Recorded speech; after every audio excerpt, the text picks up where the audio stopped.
온라인 수업에는 꼬박꼬박 참여도 잘하고 과제도 열심히 하는 것 같은데. 여러분, 오늘은 6월 민주항쟁 이후 민주화 과정에 대해서 알아보았는데요. 주민이 직접 선출한 지방의회 의원과 지방자치단체장이 그 지역의 일을 처리하는 제도를 뭐라고 하죠? 모르겠어요. 네, 뭐라고요?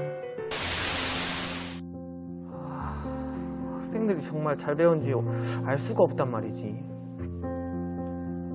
어떻게 하면 온라인 수업에서 학생들이 잘 배운지 확인할 수 없을까? 슬기로운 초등 수업생활. 온라인 수업 상황에서 학생의 성취도를 어떻게 확인할 수 있을까요? 학생의 성취도를 확인하는 것은 수업 목표 달성에 굉장히 중요한 역할을 하는데요. 온라인 수업 상황에서 어떻게 하면 학생의 성취도를 확인할 수 있을지에 대해서 오늘 확인해 보도록 하겠습니다. 첫 번째로 여러분들께 보여드릴 프로그램은 바로 멘티미터입니다. 멘티미터는 간단한 URL만 가지고 교사가 미리 준비한 질문에 답을 할 수 있다는 장점이 있습니다. 두 번째로 여러분들께 소개시켜드릴 프로그램은 바로 네이버 폼입니다. 네이버 폼에서는 설문지를 만드는 기능을 제공하고 있는데요. 이러한 기능을 활용하여 학생들의 성취도를 확인하는 모습을 한번 알아보도록 하겠습니다. 마지막으로 여러분들과 알아볼 것은 바로 구글 클래스룸입니다. 구글 클래스룸에서는 학생이 채점이 가능한 그러한 퀴즈를 제공하고 있는데요. 이러한 퀴즈를 활용하여 형성평가를 하는 모습을 확인해 보도록 하겠습니다. 온라인 수업 정말 잘 배웠을까? 구글 클래스룸 형성평가 안내입니다. 구글 클래스룸에서 활용한 설문지는 구글에서 만든 구글 드라이브 소속 설문조사용 도구입니다. 질문 카드를 추가, 수정하는 형태로 섹션을 작성 가능하고요. 학생들의 성적을 자동으로 채점하고 개별적으로도 수정이 가능합니다. 문항별로 응답한 내용을 그래프로 제시해 주어서 문항별 이해도도 확인 가능합니다. 접속 방법은 클래스룸과 URL 링크를 통해서 접속이 가능하겠습니다. 네, 구글 형성평가는 대부분 이제 설문지를 활용하는 가장 편리한 방법이고요. 왜 그러냐면 성적을 가져오기, 자동 채점이 되기 때문이죠. 그렇죠? 그리고 돌려주기 기능이 있고요.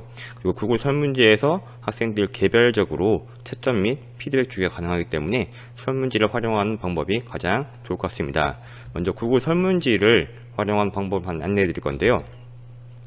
저희 클래스룸 같은 경우에는 제가 이제 수학 1에서 3단원 평가를 구글 설문지를 통해서 평가를 하려고 제시해 놨습니다. 그래서 제출함 16, 할당 완료 8, 채점 완료 1명으로 표시됐고요. 네, 그 다음에 이제 성적 가져오기와 돌려주기인데요.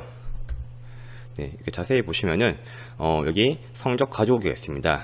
요거를 누르시면은 구글 설문지에서 자동으로 채점된 점수들이 이렇게 표시되게 됩니다. 밑에 초안형이 뜨죠. 그렇죠? 그 다음에 이 초안이 뜨는 이유는 선생님이 설문지로 가셔가지고 학생들의 성적을 다시 한 번 더 수정할 수 있기 때문입니다. 그 다음에 이제 돌려주기를 누르시면은 학생들에게 이 점수가 그대로 보여지게 됩니다. 네, 이제 구글에서 이제 설문지 보기인데요. 구글에서 설문지 보기는 옆에 보시면은 이게 점점점 막 있는데 여기를 클릭하시면 설문지 탭이 따로 있습니다. 이 설문지 탭을 클릭하시면 아래와 같이 새로운 탭이 생기면서 구글 설문지로 들어갑니다. 여기에는 제가 여태까지 만들었던 설문지가 모두 나오게 되고요. 아까 학생들에게 과제를 제시했던 수학 1, 3단원 평가인데요. 여기를 클릭하시면 네, 다음과 같은 모습을 볼 수 있습니다. 그래서 질문, 응답 17명 한 그릇으로 지금 나타나고 있습니다. 그리고 이제 또 좋은 점이 뭐냐면 응답을 누르시면은 학생들이 어떤 문제에서 어떤 답을 했는지 이게 통계적으로 볼 수도 있습니다. 그래서 학생들이 어려워한 문제가 무엇인지 그리고 어떤 오답이 많은지를 확인할 수 있어 가지고 학생들이 수업을 할 때 좀 더 보강해야 될 부분은 좀 짚어서 확인해 줄 수 있어서 더 좋은 점이 있는 것 같습니다. 네, 그 다음에 이제 개별 채점 및 피드백 주기입니다. 구글 설문지에서 좋은 점 한 개가 뭐냐면은 개별 채점이 가능한데요. 이렇게 보시면 이 이름으로 표시되지 않고 이렇게 이메일 주소로 표시됩니다. 이메일 주소를 클릭해서 들어가면은 그 학생이 응답한 내용을 볼 수 있습니다. 그리고 점수를 자동 채점 되었지만은 선생님이 보시고 부족한 부분이나 혹은 뭐 주관식 문장 같은 경우에는 문장을 보시고 수정할 수도 있습니다. 점수도 수정 가능합니다. 네. 그 다음에 이제 자연수의 나눗셈 인용에서 이제 소수를 나타내는 문제 틀린 학생인데요. 이 학생에 대해서 이제 개별적인 피드백을 쓸 수 있고 이것을 학생들에게 전달해서 학생이 이 개별적인 피드백을 보고 자신이 어떤 걸 틀렸는지 그리고 확인할 수 있게 만들어져 있습니다. 네, 그 다음에 이제 클래스룸을 이제 형성평가 알아봤으니까 어떻게 클래스룸 형성평가를 만드는지 안내해 드릴 건데요. 네, 클래스룸 평가는 아까 말씀드린 것처럼 구글 설문지를 이용한 방법으로 한번 영상을 통해 안내하도록 하겠습니다. 형성평가 문제를 만드는 방법에 대해서 안내해 드리겠습니다. 맨 위에 보시면 만들기 탄이거든요. 만들기를 누르시고 저희가 이제 자동 채점 기능을 사용하실 거면은 퀴즈 과제를 내시면 됩니다. 퀴즈 과제를 내시면 이렇게 창이 뜨고요. 오늘은 이제 사회를 만들고 밑에 보시면 저희가 이제 처음에 퀴즈 과제를 냈기 때문에 이렇게 블랭크 퀴즈가 뜨게 되어 있습니다. 그리고 성적 가져오기도 꼭 누르셔야지 나중에 성적을 가져와서 자동으로 학생들의 성적을 만들 수 있습니다. 그럼 먼저 이제 또 대상은 아까 했듯이 전체 학생을 하면 되고요. 점수는 저희가 이제 예시로 할 거라서 20점 만점으로 하도록 하겠습니다. 두 문제만 내려고 합니다. 그래서 기한은 뭐 설정해 주시면은 금요일까지 라고 하시면 되고요. 그 다음에 주제는 당연히 단원 평가로 선택해 주시면 됩니다. 그래서 이제 이렇게 설정을 다 하신 다음에 이제 여기 블랭크 퀴즈를 누르시면은 이제 퀴즈 탭으로 연결돼서 퀴즈를 만들 수 있습니다. 이때 퀴즈를 만들 때 여러 가지 방법이 있지만은 이렇게 문제를 쓰셔도 되고요. 이제 문제를 제가 해보니까 문제를 쓰시는 것보다는 그냥 얘를 치우고 사진을 바로 불러올 수 있습니다. 그래서 탐색을 누르시면은 제 컴퓨터에 저장되어 있는 사진을 불러올 수 있거든요. 그래서 이렇게 저는 이제 첫 번째 문제를 요걸로 하려고 합니다. 그래서 열기를 누르시면은 이렇게 그 문제 제가 캡처해놓은 문제가 이렇게 들어가게 되어 있습니다. 그런 다음에 이제 학생들이 대답을 해야 되는데요. 여기 이제 옵션 1에서는 1, 2, 3, 4, 5 하면 학생들이 위에 1번부터 5번까지를 해서 읽어보고 자신이 이제 선택하면은 문제를 풀 수 있게 되는 것입니다. 그런 다음에 이제 답안을 누르시면 어떤 게 답인지 설정할 수 있는데요. 자, 보면 이제 답은 2번이죠. 그렇죠? 2번을 체크해 주시고요. 그 다음에 점수는 저희가 이렇게 아까 20점 만점을 했으니까 한 개 10점으로 주시면 되겠습니다. 그 다음에 완료를 누르시고요. 그 다음에 또 한 가지 코스가 뭐냐면은 필수를 누르셔야지 학생들이 이 문제를 풀어야지만 제출하게 만들 수 있습니다. 그 다음에 다시 이제 또 두 번째 문제 만들 때는요. 여기 더하기 버튼이 있거든요. 질문 추가를 누르시면은 여기서 똑같은 방식으로 그러면 이렇게 2번 문제가 들어가 있습니다. 이거는 이제 객관식 질문이 아니고 단답형으로 하시면 됩니다. 여러 가지 기능이 있는데요. 제가 써보니까 객관식 질문과 단답형을 가장 많이 쓰게 됐습니다. 단답형을 누르시면 이제 단답형 텍스트 여기서 쓰는 거고요. 여기다 이제 답안을 누르셔가지고 정답을 추가하시면 됩니다. 이거 정답은 지방자치제죠. 이렇게 쓴 다음에 다른 답은 모두 오답으로 표시하면은 요거 빼고는 전부 다 오답이 처리됩니다. 그리고 요건 또 띄어쓰기까지 다 인식해가지고 학생들이 정확하게 띄어쓰기를 해서 이렇게 답을 써야지만 정답으로 인정됩니다. 이렇게 하면 이제 이 내용들이 자동으로 저장이 되게 됐습니다. 그러면 이제 다시 저희가 왔던 클래스룸으로 돌아와서 요걸 이제 과제 만들기를 누르시면요. 전체 학생들에게 이 시험 과제가 배부되게 됩니다.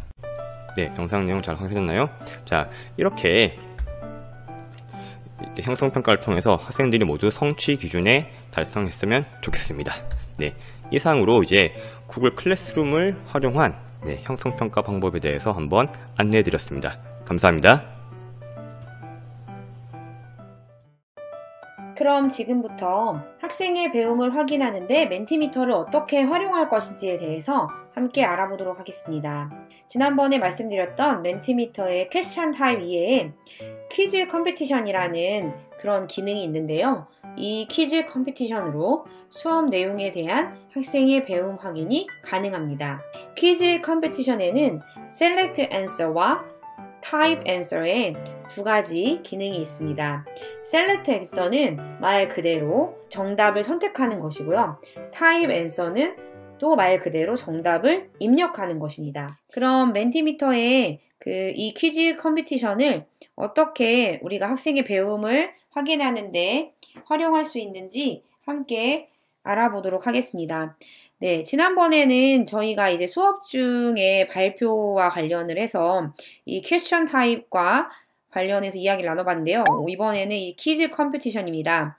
여기에 보시면은 재미있는 퀴즈를 통해서 여러분의 발표를 듣는 사람들, 청중들이 다른 사람과 경쟁하게 하라 이건데요.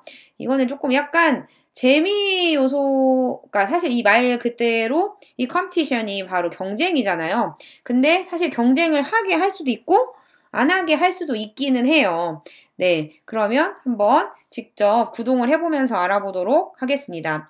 첫 번째 거는 선생님 아까 제가 말씀드린 것처럼 select answer, 즉 답을 고르게 하는 거죠. 네, 여기 보시면 선택을 하시면 위에 보시면은 이 퀴즈 컴피티션을 하는데 청중의 인원수가 제한이 있습니다. 2,000명까지 된다고 해요. 2,000명이 넘으면 이제 여기 멘티미터의 측에 연락을 하라라고 되어 있는데 근데 저희가 아이들과 수업을 하면서 2,000명이 넘지는 않겠죠, 선생님들?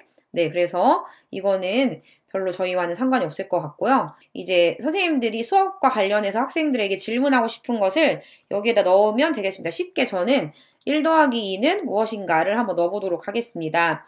그래서 여기에다가 지금 정답에 해당하는 이제 선택을 넣는 거죠. 그래서 1 더하기 2가 2인가, 3인가, 4인가, 그리고 사지선다형 주로 저희가 많이 하니까 네, 5인가 이런 식으로 하고 그 다음에 여기에 이제 정답인 3에다가 네, 체크를 하는 거죠. 그리고 선생님들 정답이 여러 개일 경우에는 또 여러 개를 체크를 해도 됩니다. 그래서 학생들에게 정답은 몇 개 이상이다라고 안내를 해도 되겠죠. 그리고 이 정답을 적는 이 시간을 설정을 할 수 있습니다. 여기서 타임은 사실 세컨드입니다. 초입니다. 네, 초이고요. 그 다음에 여기 설명을 보시면은 정답을 빨리 맞춘 사람이 더 많은 포인트를 얻게 할 수 있습니다. 그래서 선생님들 뭔가 재미 요소를 넣으실 거면 Faster Correct Answer Get More Points를 클릭을 하셔도 선택을 하셔도 좋고요. 안 하셔도 좋아요. 네, 약간 카우카 같은 요소가 있습니다. 그 다음에 이 뮤직은 그 퀴즈를 푸는 동안 이 뮤직이 흘러나오게 할 수도 있어요. 그래서 만약에 이 첫 번째 뮤직을 한번 제가 선택을 해보도록 하겠습니다. 그리고 이 음악을 한번 들어보게 할 수도 있어요. 아무래도 신나는 음악과 함께하면 아이들이 조금 더 수학 문제를 푸는데 긴장감을 해소하지 않을까요? 이 리더보드를 설정을 하면 이 문제를 가장 많이 맞춘 학생, 또 빨리 맞춘 학생, 점수가 높은 학생이 순위고 제시가 돼요. 그래서 이런 경쟁 요소가 싫으신 선생님들께서는 이거를 이제 삭제를 하셔도 괜찮습니다. 네, 그러면 이게 지금 교사가 설정한 이 창이고요. 그러면 이 창이 학생의 입장에서는 어떻게 보여지느냐. 네, 선생님들 이렇게 퀴즈를 다 그 다음에 이제 내시고 이 퀴즈를 학생들에게 보이게 하시려면 이 프레젠트를 누르셔야 돼요. 그래서 이 프레젠트를 누르시면 아까 설정한 배경 음악과 함께 그 다음에 Waiting for Players라고 나오죠. 그래서 게임에 참여하는 사람들을 기다리고 있다 라고 이러한 창이 나옵니다. 그렇다면 학생들한테는 어떻게 보여지는지 한번 확인을 해보도록 하겠습니다. 네, 코드를 입력을 하면 이렇게 이름을 입력할 수 있는 창이 나와요. 그래서 어떤 학생이 문제를 맞췄고 안 맞췄는지를 저희가 확인을 해야 되잖아요. 그러면 여기에다가 자기 이름을 넣으라고 이렇게 얘기를 해야겠죠? 자기 이름을 넣고 조인 퀴즈를 누르면 네, 그러면 get ready to play 정리해 이렇게 자기 이름이 이제 퀴즈를 풀 준비가 되었다 라고 하게 되고요. 그 다음에 교사창에는 또 어떻게 나오냐면 네, 제 화면에서 보여드렸던 이 아이콘이 뜨죠. 그래서 지금 보시면 이 한 명이 참여를 하고 있다. 네, 이렇게 되어 있습니다. 이제 2명으로 늘어났어요. 선생님들 이 상태에서 그러면 만약에 학생들이 다 왔는지 안 나왔는지는 이제 여기 있는 숫자로 확인을 하실 수 있으시고요. 그리고 Press Enter to start countdown 이라고 되어 있어요. 그래서 만약에 이 퀴즈를 시작하고 싶으시면 엔터를 누르시면 됩니다. 엔터를 한번 눌러볼까요? 네, 엔터를 누르면 제가 아까 빨리 정답을 하면 점수를 맞게 해놨죠. 그래서 아까 다시 저는 학생창으로 가서 정답을 누르도록 하겠습니다. 그러면 이제 학생들은 얼마 만에 이제 정답을 했는지가 나오고 그 다음에 자기 정답이 맞았는지 안 맞았는지도 나오게 됩니다. 그럼 이제 교사창에 가서 보시면 우리 반의 학생들이 몇 명이 정답을 맞췄는지 확인을 할 수 있습니다. 그래서 이거를 통해서 우리 반 아이들이 어느 정도 성취 기준에 도달을 했는지도 확인하실 수 있으시죠? 그래서 이제 이 프레젠트 창에서 결과를 보실 수가 있어요. 리더보드 한번 들어가 볼까요? 리더보드를 들어가 보면 이렇게 어떤 학생이 더 많은, 더 빨리 정답을 맞췄는지 이런 것들이 나옵니다. 그래서 약간 게임적인 요소를 넣으시려면 이 리더보드를 넣으셔도 되고요. 너무 많은 여기에다 큰 의미를 두지 않으셔도 상관은 없어요. 그래서 아이들이 좀 재미있게 할 수 있도록 하시려면 이 리더보드를 그냥 두셔도 돼요. 하지만 이런 경쟁적인 요소가 싫다고 생각하신다면 이거를 삭제하셔도 좋겠습니다. 이제 이 퀴즈가 끝나고 이 결과도 다운로드 할 수가 있어요. 결과 다운로드를 한번 해보시면요. 사실 이 결과를 좀 엑셀로 다운로드를 하시려면 좀 업그레이드를, 유료화로 업그레이드를 하셔야 돼요. 근데 이제 무료화에서의 확인에서는 그냥 이렇게 PDF로만 확인을 하실 수 있습니다. 네, 이런 식으로 아까 그냥 그 창의 PDF로만 다운받으실 수 있으시죠. 그리고 좀 더 세세한 결과를 보시고 싶다. 그렇다면 약간 이 유료화 정책을 쓰셔야 되실 것 같습니다. 그리고 이제 두 번째로 이 결과를 또 리셋할 수 있어요. 선생님들 그래서 이 문제를 만들어 놓고 한 번만 쓰면 좀 아깝잖아요.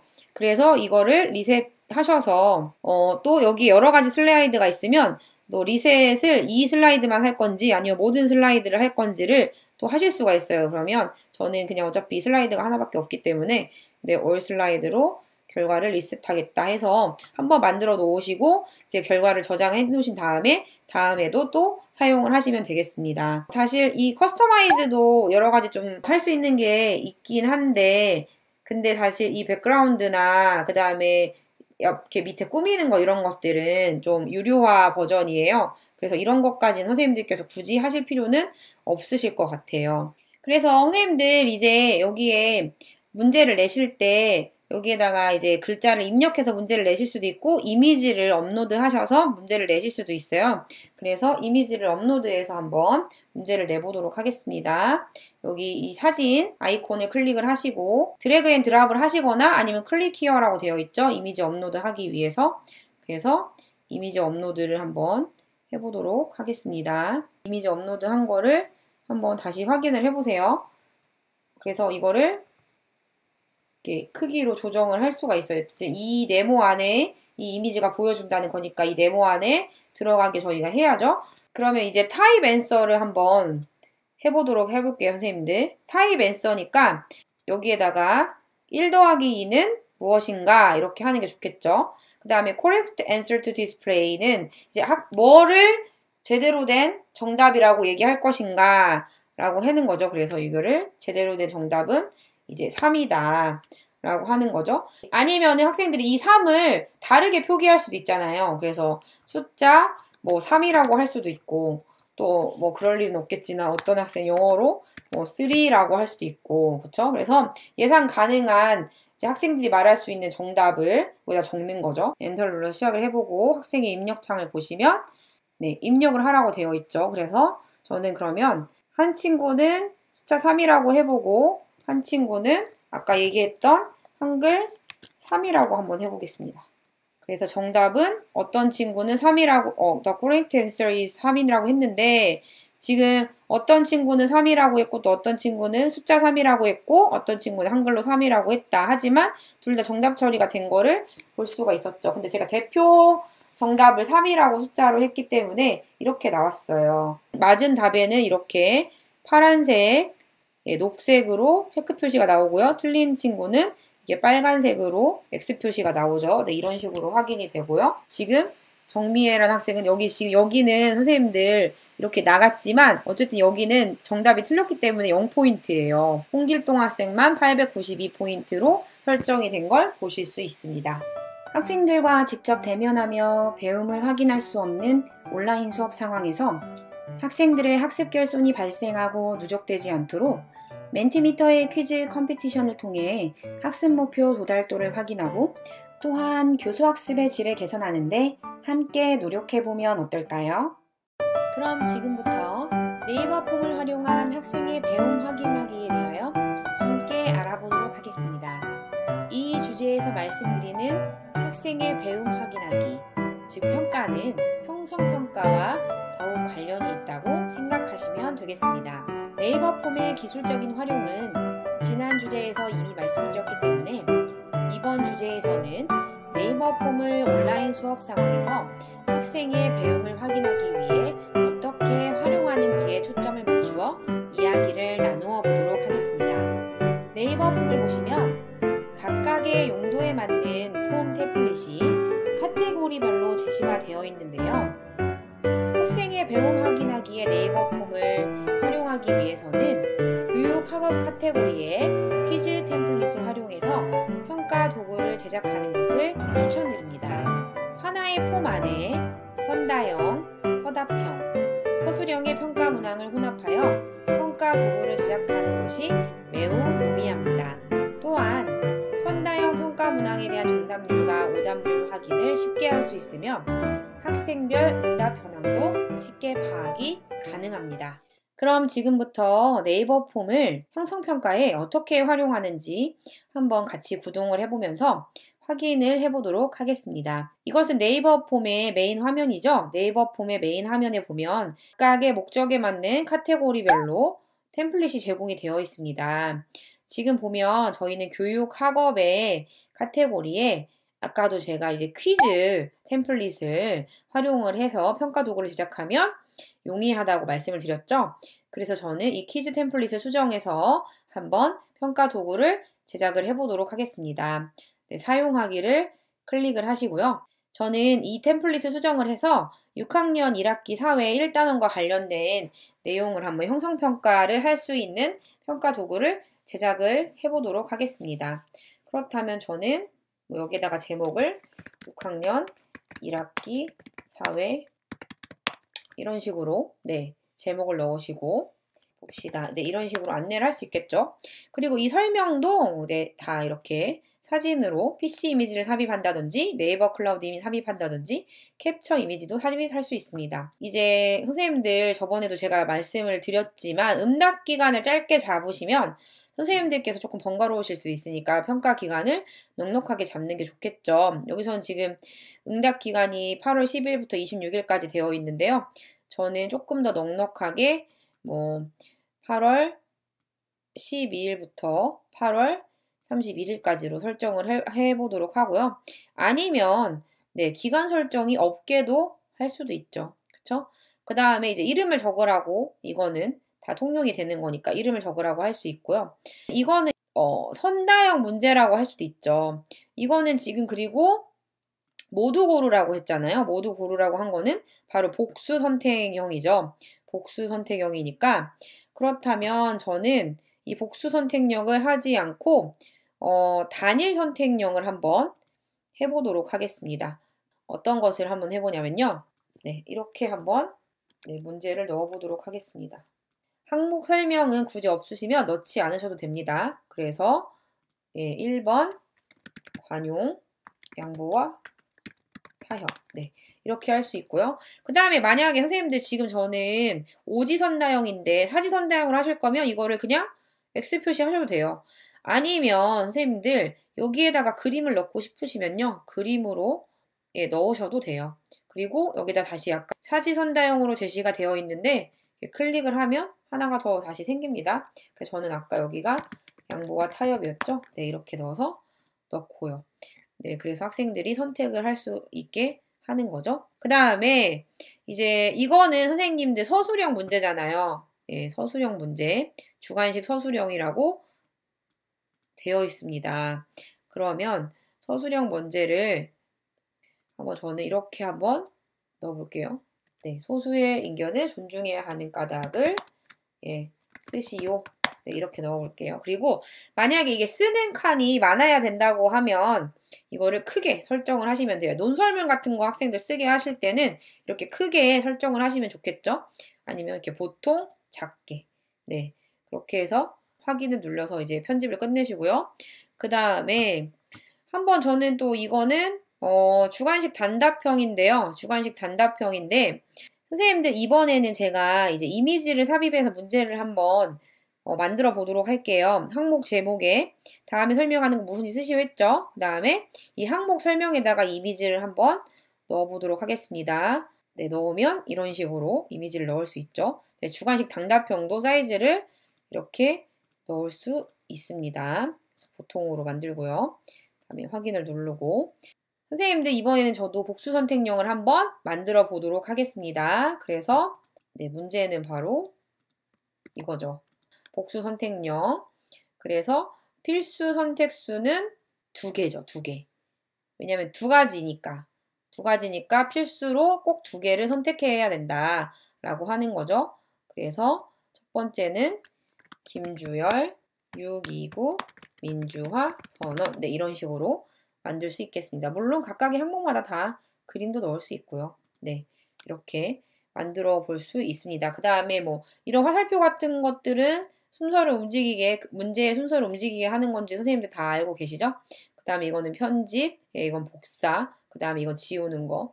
네, 이렇게 해서 지금 평가 도구를 한번 만들어 봤어요, 선생님들. 네. 선생님들 이제 이 네이버 폼을 활용해서 평가 도구를 다 만들고 난 다음에 이 응답 설정을 해주시는 것이 참 필요해요. 특히 이거는 평가지기 때문에요. 그래서 기간 설정은 아까 했죠, 저희가. 그 다음에 응답 제출 시 안내 메시지는 선생님들께서 원하시는 메시지로 바꿀 수 있겠죠.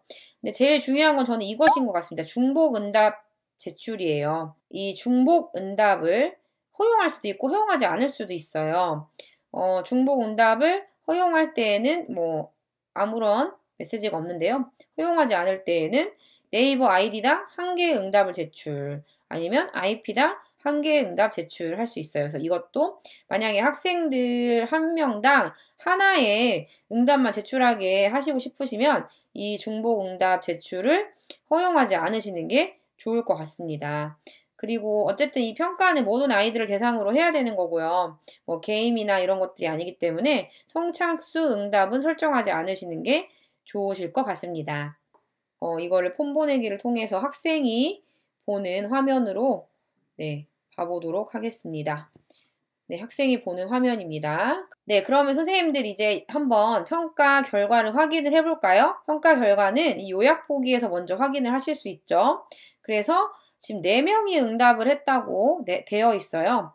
그래서 지금 이거는 응답별 결과고요. 학생별로 그 평가 문항당 어떻게 대답을 했는지가 여기서 확인을 하실 수 있어요. 그래서 홍길동 학생은 이렇게 응답을 했네요. 그러면 항목별 결과 보기를 보겠습니다.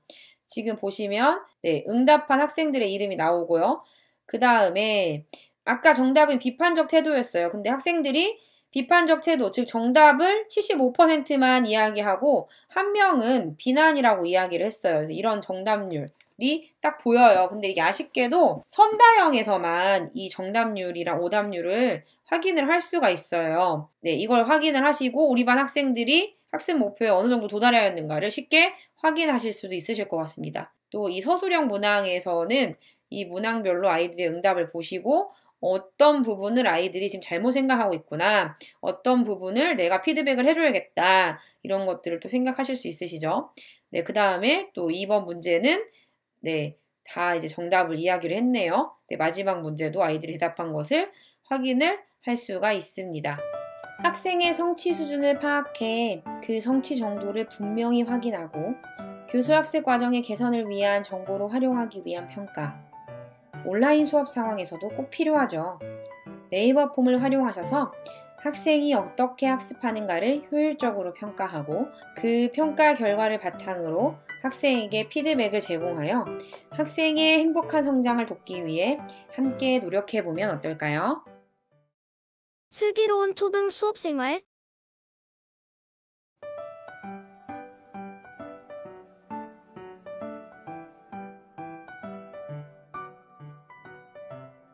구글 클래스룸 평가 결과를 확인해 보니까 그래도 우리 반 애들 대부분이 잘했네.